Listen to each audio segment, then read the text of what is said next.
So I wanted to give you an example here of, this is actually not a Marcellus site, but this is exactly the kind of disturbance that you'd see. You'd see a new drainage pattern. What we've done here is we haven't done it, but this area has been disturbed for a logging road, and during that disturbance the hydrology has changed.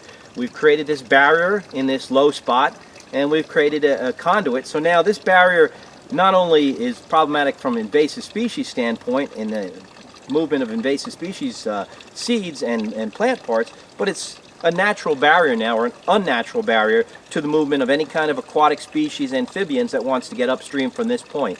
But one of the invasive species that this site right here is about 5 years old.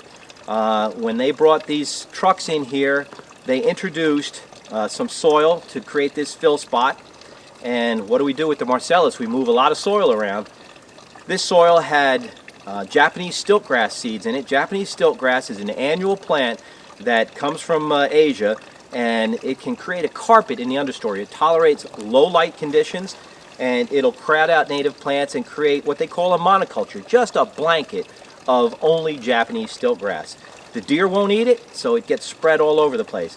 And it's easily spread through changes in hydrology. So if you introduce it upstream, the seeds easily float downstream. And though it's January, you can see the forest floor. This is all Japanese stiltgrass on the forest floor. And I've watched this site over the last 4 to 5 years as this stiltgrass has moved down the drainage further into an established forest system. So this is one of the insidious effects that's going to happen with the edge effect from Marcellus development. It's just not the size of the pad, it's not the size of the roadway.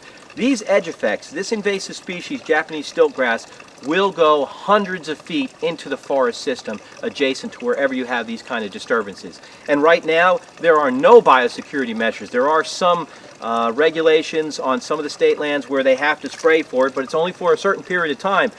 This weed seed can last for years in the soil. So you stop spraying, you move more trucks onto that site, and you can start this whole process all over again. And once it gets off the site and starts getting into the forest, it's like a wildfire.